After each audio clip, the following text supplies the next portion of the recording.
Bismillah, wabillah, walhamdulillah. Assalamualaikum warahmatullahi wabarakatuh.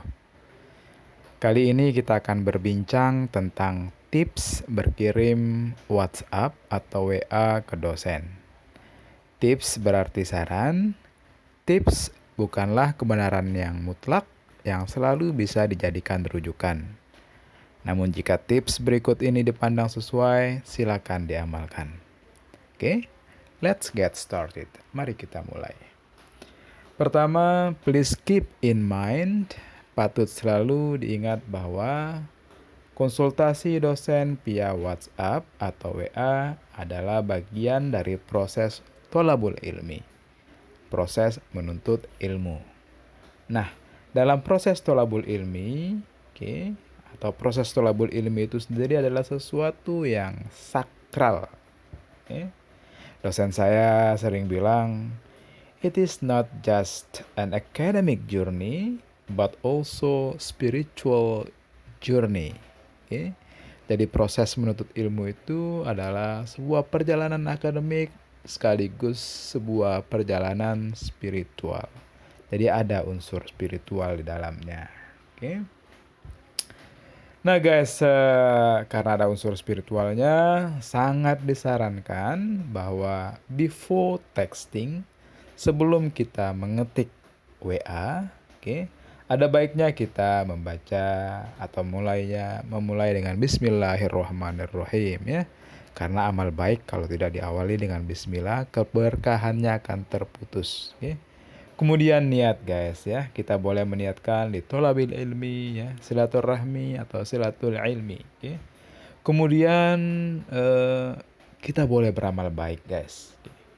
Dalam tradisi Islam banyak cerita tentang murid yang bersedekah sebelum berangkat ke tempat gurunya. Nah, murid ini bersedekah dan pahala sedekahnya itu dihadiahkan kepada sang guru. Ada juga cerita tentang murid yang sebelum membaca kitab, sebelum membaca buku karangan gurunya atau karangan orang lain, ia membacakan Al-Fatihah dan menghadiahkan pahala Al-Fatihah tersebut untuk sang penulis buku. Ini bagus kalau diamalkan guys. Next ya. Next. Kemudian while texting, terkait dengan format WA, paling tidak struktur teks yang kita tulis itu memuat 4 hal guys ya. Greeting, salam, introduction, perkenalan, purpose, tujuan kita apa, dan closing ya. Dalam greeting karena kita Islamic Universities ya Assalamualaikum warahmatullahi wabarakatuh lah. Saya kira itu yang terbaik ya. Kemudian introduction guys ya. Kita minta maaf dulu jika kita mengganggu gitu ya. Untuk menunjukkan bahwa kita respect terhadap waktu orang lain ya, kemudian kita respect terhadap guru kita. Kemudian kenalkan diri, tulis nama, prodi, NPM, status kita, misalnya kita status mahasiswa bimbingan. Itu nanti akan memudahkan dosen ketika menelusuri chat atau ketika hendak menghubungi kita. Kan dosen itu bertemu banyak orang tiap hari ya, menerima banyak WA tiap hari dari ragam fakultas bahkan ya. Kadang-kadang tidak mungkin menulis, melabeli nomor kita dengan nama kita itu ya. Jadi tidak apa-apa, terus saja perkenalkan diri. Kemudian yang ketiga adalah purpose, tujuan kita apa. Misalnya di sini, mohon info kapan kiranya Bapak atau Ibu berkenan ditemui untuk bimbingan proposal ya. Saran saya gunakan bahasa yang formal ya. Gunakan bahasa yang tidak memberikan kesan instruktif atau tidak memberikan kesan kita mengatur dosen. Nanti kita akan bahas sedikit tentang bahasa yang instruktif. Kemudian yang keempat adalah closing guys. Ya closingnya ya terima kasih lah. Mau ditambah icon tangan-tangan itu juga boleh guys. Next guys, setelah teks jadi, cari timing yang tepat guys. Coba hindari mengirim WA pada busy hours, pada jam-jam atau rush hour, jam-jam yang padat ya.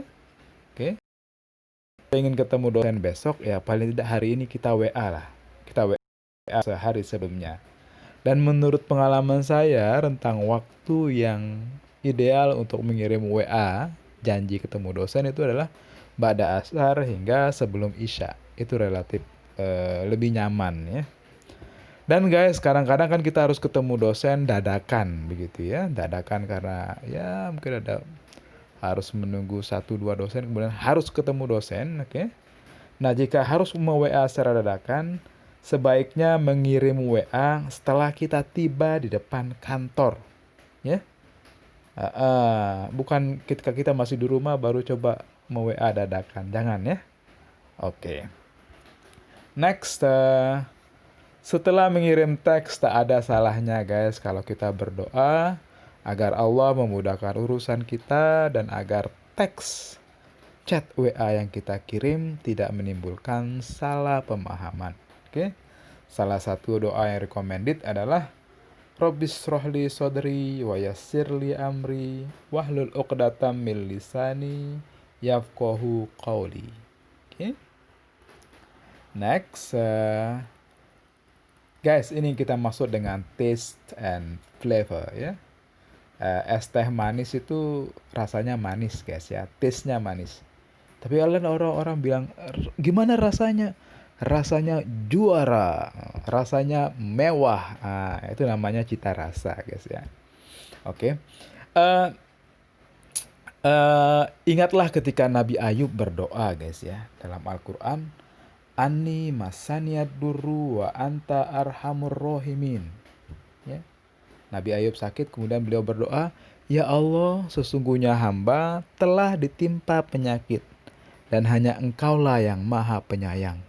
Wah, ini flavor bahasanya keren guys ya. Tidak ada kalimat perintah di dalam doa tersebut. Tidak ada fi'il amr. Sehingga tidak menimbulkan cita rasa instruktif. Tidak menimbulkan kesan ingin mengatur. Oke? Oke, jadi dalam penggunaan bahasa kita hindari bahasa yang bercita rasa instruktif. Misalnya nih WA yang merah ini ya, yang dicetak merah ya. Mahasiswa WA kepada dosennya. Kabarin ya Miss kalau sudah di kampus ingin minta tanda tangan. Hari ini di kampus tidak, saya mau bimbingan. Ini menimbulkan kesan instruktif guys. Oke. Tidak salah, tapi kemudian memberikan cita rasa yang sedikit kurang enak. Oke. Untuk solusinya, cobalah menggunakan misalnya, mohon info kapan kiranya Bapak Ibu berkenan ditemui. Ini lebih cita rasanya lebih positif guys ya. Jadi memang kita yang butuh gitu ya. Oke. Last but not least guys, reflection ya. Mungkin Anda bertanya, sebegitu pentingnyakah tata cara berkirim WA ke dosen? Sebegitu rigidnyakah? Oke. Tidak bisakah kita ya seperti kita berbicara kepada teman begitu ya? Saya tidak akan menjawab, tapi mari kita merenungkan wejangan Sayyidina Ali bin Abi Thalib karramallahu wajhah. Beliau adalah babul ilmi, pintunya ilmu. Ya, Rasul itu kan Madinatul Ilmi, ya, kotanya ilmu.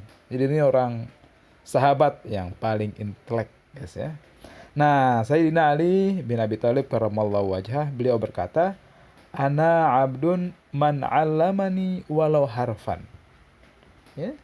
I am a slave to anyone who ever taught me even a single word. Aku adalah hamba guruku meskipun hanya mengajarkanku satu huruf. Guys, slave itu budak guys ya. Bayangkanlah, kemudian bayangkanlah bagaimana seorang budak berkata atau bersikap kepada tuannya. Pasti penuh respect guys ya. Oke. Kemudian masa sih hanya diajar satu huruf, kemudian mau dijadikan budak? Oke. Bukankah satu huruf itu sangat sedikit? Oke. Hitungannya begini guys, hitungan spiritualnya. Oke. Sedikit ilmu tapi berkah itu hakikatnya banyak.